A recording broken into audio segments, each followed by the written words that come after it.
Ilmu apa yang bisa membuat orang siap di masa depan? Hanya ilmu mengenal Allah, nggak ada lagi. Nggak ada lagi Pak, hanya ilmu mengenal Allah. Maka nanti bisa dibayangkan, Konstantinopel itu ditaklukkan itu dengan cara takbir.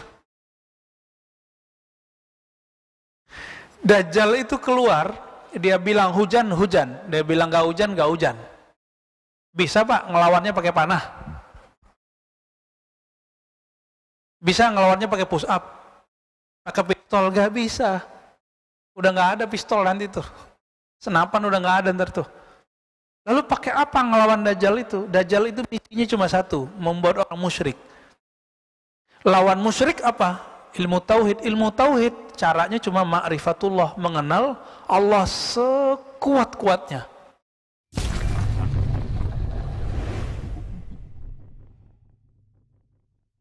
Nah. Terima kasih. Assalamualaikum warahmatullahi wabarakatuh. Assalamualaikum warahmatullahi wabarakatuh. Ini agak berkaitan juga dengan pertanyaan tersebut, tapi ingin lebih jelas. Jadi dalam kita membimbing generasi berikutnya begitu, anak atau cucu lebih jelas lagi, kita terutama anak, sudah dari kecil, kita yang mendekati, memelihara dan segala macam. Dan ya seperti katakan tadi, banyak mulut yang ngomong. Dan perbuatan juga kita sudah apakan. Dan rasanya dia sudah tahulah begitu. Namun ya sebagai manusia, kita merasa belum puas juga perbuatan daripada si anak tersebut seperti yang kita kehendaki. Jadi kita memaksakan supaya sesuai dengan kemauan kita, itu tidak baik kan. Nah di sini bagaimana kita harus mensikapinya. Dan kemudian pertanyaan saya yang kedua, sekarang ini kalau kita dengar banyak bahwa umur dunia ini sudah hampir habis, sudah nggak lama lagi begitu.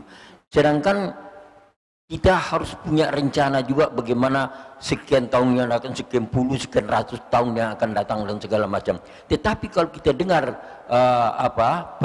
penyampaian, apalagi kejadian-kejadian, wah ini entah besok entah lusa sudah nggak ada lagi. Jadi ini menimbulkan kekhawatiran dalam hati. Apa gunanya kita memotivasi orang untuk berencana tinggi-tinggi sekian puluh tahun, untuk yang 10 tahun akan datang, sekian ratus tahun yang akan datang, sedangkan besok sudah tidak ada. Jadi bagaimana kita menetralisir dan harusnya mensikapi keadaan-keadaan ini, dan supaya kita hendaknya bisa menjadi contoh juga untuk supaya sama-sama berharap kepada ketentuan Allah. Terima kasih. Assalamualaikum. Yang kedua aja Pak ya, yang pertama udah kejawab tadi ya. Kajian akhir zaman maksudnya ya. Kajian akhir zaman kok bikin cemas. Emang tujuannya itu Pak. Jadi kajian akhir zaman itu supaya kita waspada, biar nanti kalau kejadian nggak kaget. Jadi kajian akhir zaman itu salah satu sunnah Nabi.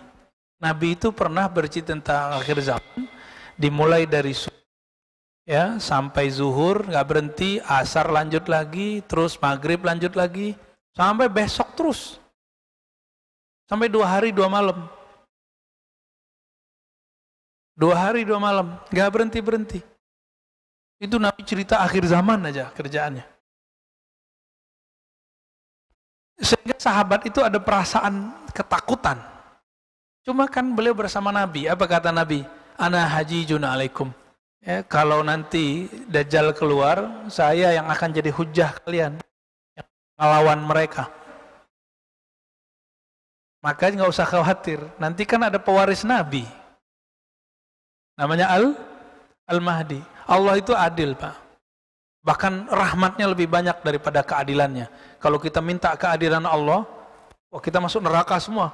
Sholat kita nggak ada yang khusyuk, ya, ilmu kita nggak ada yang mumpuni, ikhlas kita dipertanyakan semua. Karena Allah itu berbicara selalu dengan rahmatnya, maka Bismillahirrahmanirrahim lebih banyak. Nggak usah khawatir Pak nanti. Itu sengaja, kan tugasnya Nabi basyiran wa nazira. Basyiran wa nazira. Memberi kabar gembira, memberi kabar menakutkan. Dua-duanya harus dipakai oleh Rasulullah biar kalbunya kuat. Ntar kalau cuma cerita-cerita keindahan doang, surga-surga doang, ya nggak ada shocknya Pak. Cerita surga juga Nabi beragam. Nabi cerita surga Ada ke berbagai macam sahabat. Akhirnya sekarang disalahfahami itu cerita Nabi.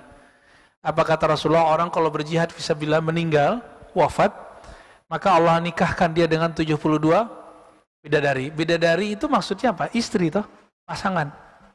Isinya apa berarti? Kan seksual, syahwat. Apakah itu surga yang mau kita cari? Ya gitu mending di dunia aja Pak. Nah ini salah orientasi orang berjuang. Jadi dia berjuang pengen melampiaskan syahwatnya nanti di surga. Ini nggak benar ini, kajian-kajian akhir zaman begini nggak benar. Kajian kita akhir zaman, jihad-jihad kita bukan untuk surga seksual. Bukan surga syahwat doang. Tubuh ini butuh, betul, butuh syahwat. Kalbu kita nggak butuh itu, apalagi ruh kita nggak butuh itu. Maka kajian-kajian surga itu jangan terpaku pada hal tadi, perjuangan-perjuangan itu. Ya namanya nanti akhir zaman, betul Pak, cuma kapan waktunya kita kan nggak tahu. Jangan berpikir 100 tahun lagi, kelamaan. Anggap aja besok, anggap aja setahun lagi, 2 tahun lagi, kita nggak tahu. Kita nggak pernah tahu Pak masa depan. Itu sebabnya dalam kitab Risalah Kusyairiyah disebutkan, orang yang kenal Allah itu waktihi, dia nggak pusing mikirin masa depan, penting dia siap nggak hari ini untuk masa depan. Ilmu apa yang bisa membuat orang siap di masa depan? Hanya ilmu mengenal Allah, nggak ada lagi. Nggak ada lagi Pak, hanya ilmu mengenal Allah. Maka nanti bisa dibayangkan, Konstantinopel itu ditaklukkan itu dengan cara takbir. Dajjal itu keluar, dia bilang hujan, hujan. Dia bilang gak hujan, gak hujan. Bisa Pak ngelawannya pakai panah? Bisa ngelawannya pakai push up? Pakai pistol? Gak bisa. Udah gak ada pistol nanti tuh. Senapan udah gak ada ntar tuh. Lalu pakai apa ngelawan Dajjal itu? Dajjal itu misinya cuma satu, membuat orang musyrik. Lawan musyrik apa? Ilmu tauhid. Ilmu tauhid caranya cuma ma'rifatullah, mengenal Allah sekuat-kuatnya. Ini baru COVID aja udah ketakutan. Kita nggak takabur, nggak boleh takabur, tapi jangan ketakutan juga gitu. Ini virus ketakutannya lebih berbahaya daripada COVID, ya kan? Lebih berbahaya. Nanti lihat aja Pak, ke depan akan ada penyakit baru yang tumbuh di masyarakat, penyakit takut yang berlebihan. Coba aja lihat nanti kita tunggu masanya, ya. Maka kalau nggak punya nih nur di dalam kolbunya, nur nama Allah, ya salam, ya lewat kita. Jadi nggak usah terlalu khawatir Pak. Bapak belajar ilmu mengenal Allah, latihan zikir, praktek setiap hari. Ini yang dilatihkan. Kalau umur Bapak panjang, mungkin jadi pengikutnya Al-Mahdi. Tapi kalau Bapak rajin sholat, rajin baca Quran, di kolbunya nggak ada mengenal Allah, nanti salah orientasi. Benerlah kata Nabi, nanti di akhir zaman akan muncul ya orang-orang yang baca Qurannya itu Masya Allah ya, tapi bacaan Qurannya nggak tembus sampai ke leher aja, nggak tembus apalagi ke kolbunya. Orang ini orang simbol, jadi sibuk dengan simbol-simbol agama. Jadi nanti tentara Dajjal yang paling dahsyat itu pakaian agaknya sama kayak orang-orang soleh, tapi dia mau bunuh orang-orang yang dianggap berbeda faham sama dia, beda faham politik sama dia, beda faham agama sama dia, disembelih nanti sama mereka Pak. Jadi kita mesti punya jalan ini, nggak cukup dengan cuma ngaji-ngaji atau zikir-zikir doang, harus mengenal Allah Subhanahu Wa Taala. Jadi jangan senang dulu sama tahajud kita Pak. Orang-orang yang bunuh Sayyidina Ali itu suka tahajud, tapi dia tidak punya pengenalan Allah dalam dirinya. Sehingga semakin dia merasa soleh, semakin dia merasa benar. Nah, ini ciri-ciri setan yang ada di dalam dirinya. Setan itu bertahun-tahun, ribuan tahun ibadah di surga, sehingga dia merasa benar. Maka hari ini siapakah pewaris setan? Yang dia jika dengan banyak amalnya, bertambah riadohnya, latihan-latihan zikirnya, dia bertambah paling benar. Hati-hati Pak di situ. Ya. Yang kita sudah melihat setiap tahun ini dimainin sama setan bertubuh manusia. Setan kan ada yang manusia, ada jin, benar nggak? Nah, ini banyak Pak, banyak. Ya banyak yang ngomong di mimbar juga banyak. Jangan-jangan saya juga masuk. Kita hati-hati di situ. Maka kita bertahu, saya muhasabah tiap hari. Gitu Pak ya? Saya ada? Pak Mirwan. Afwan Habib, ada pertanyaan dari YouTube. Oke. Assalamualaikum warahmatullahi wabarakatuh. Assalamualaikum. Buya izin bertanya, bagaimana cara mengenal Allah di dalam salat kita dan memaknai ihsan di setiap ibadah-ibadah kita dan zikir-zikir kita agar semua ibadah dan zikir kita membekas? Panjang sekali nih. 12 pertemuan nih. Cara ringkas mengenal Allah. Itu aja ya. Ternyata cara ringkas mengenal Allah itu sudah dititipkan ilmunya dalam doa iftitah. Wajjahtu wajhiya lilladzi fataras samawati wal ard. Aku hadapkan wajahku kepada pencipta langit dan bumi. Tubuh kita ini dari bumi. Sedangkan roh kita ini satu jenis, bahkan lebih mulia jenisnya daripada malaikat. Yang mereka ada di langit. Roh-roh para nabi ketika nabi naik ke atas, itu kan di mana? Ada di langit gak? Ada di langit Pak. Bahkan lebih tinggi lagi, jadi mereka bebas mau kemana aja. Maka roh ini dari sisi Allah. Sedangkan tubuh ini dari tanah. Ketika kita sholat, kita pulangkan semua itu kepada asalnya. Pulangkan tubuh kepada tanah, berarti kita hina. Kembalikan roh hanya kepada Allah. Nah itulah innalillahi wa inna ilaihi raji'un ketika dia orang itu belum mati. Ini yang disebut mutu qobla'an tamutu, mati sebelum mati. Jadi cara ringkas mengenal Allah, matikan diri sebelum mati. Itu caranya yang tadi. Ya, wallahu taala alam. Ini pengennya ringkas ya. Kalau pengen yang ribet ada lagi. Ada tahapannya, fadal. Ya. Buya, masih ada pertanyaan dari YouTube. Assalamualaikum Buya. Izin bertanya, apakah rasa resah dan gelisah bisa jadi karena gangguan jin? Enggak. Ini mohon maaf ya Bapak-bapak yang suka ruqyah.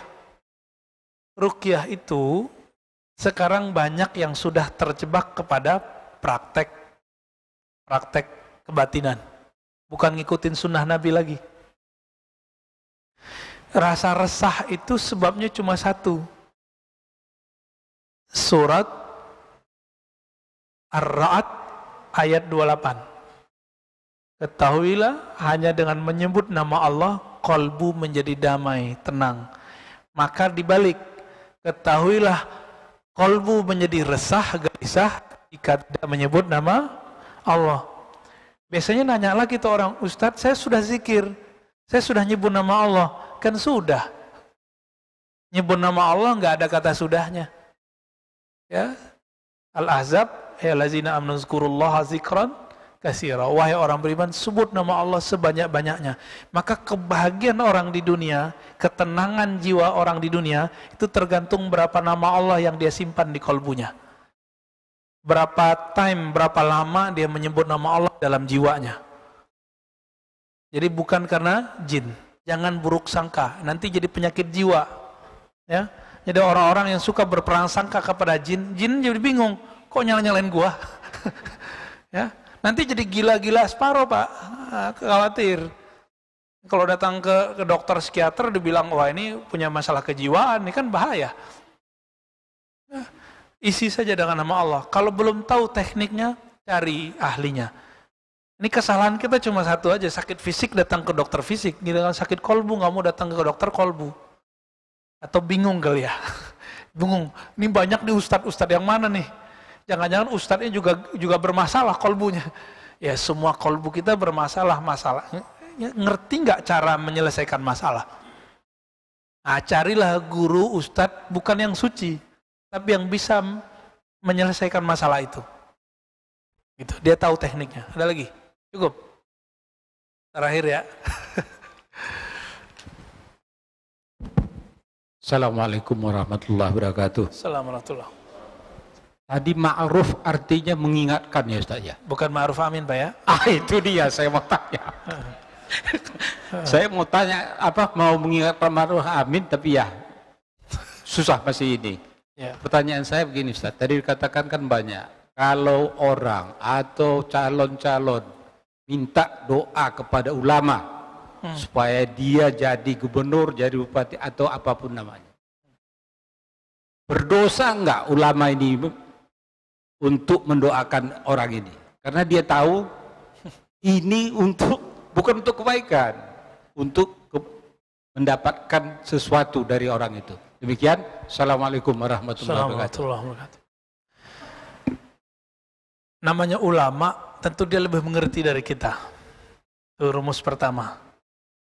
Barangkali hal yang menurut kita buruk, tapi dia melihat ada sisi baiknya. Saya masih ingat dulu almarhum Kiai Hashim Muzadi ya, salah satu kiai yang menurut kita sangat karismatik, dicintai semua golongan ya. Beliau dulu membersamai Megawati, masih ingat? Ditanya orang kan diprotes. Anda kan kiai NU pula, kok malah membersamai partai yang lambangnya merah-merah begini nih? Jawaban beliau apa? Kalau saya tidak membersamai Bu Megawati, maka yang membersamainya orang selain saya yang dia punya agenda lain yang berbeda dengan agenda kita. Pikir-pikir ya juga ya. Jangan-jangan begitu Pak. Jadi main-main sandiwaraan ini memang dahsyat. Nabi itu sandiwara, pura-pura bukan Nabi kan 40 tahun. Nabi sandiwara aja itu Pak. Kan beliau sudah ngerti dari kecil bahwa beliau Nabi. Ya sandiwara jadi tukang ternak, jadi pedagang. Itu sandiwara Rasulullah. Maka hari ini wali-wali itu juga bersandiwara Pak. Dia ada maksud. Maka rumus pertama Bapak pegang. Namanya ulama yang mengenal Allah, dia lebih tahu rahasianya dibandingkan kita. Dan yang kedua, dosa nggak? Kalau ulama pasti tahu dia cara doa. Kalau yang minta ini orangnya bakal nggak benar, pasti doanya ya Allah luruskan orang ini. Kalau nggak usah deh naikin gitu. Pasti doanya begitu Pak. Atau seperti ulama di Al-Azhar, Syekhul Azhar dan ulama Hayatul Kibar, itu mereka ketika ada ini maju, dilihatlah mana yang paling sedikit mudaratnya. Maka itu yang didoakan beliau. Itu sebabnya kita bingung juga nih, Mursi naik pakai demokrasi, tapi diturunkan. Ternyata di tengah jalan, menurut ulama Al-Azhar sudah ada orientasi yang berubah. Yaitu kan ijtihad mereka, kita nggak paham juga sampai sekarang. Sampai sekarang kan itu orang-orang bertanya, apa nih sebabnya? Oh ternyata ada rahasianya Pak. Ada rahasianya yang kita mungkin nggak susah nerimanya, apalagi kita simpatisan misalnya. Paling itu husnuzon aja sama mereka. Husnuzon sama mereka. Cukup Pak ya. Saya tutup dengan kalimat hikmah tadi. Apapun yang tersimpan di dalam kolbu, maka itulah yang akan terlahirkan dalam lisan, dalam perbuatan.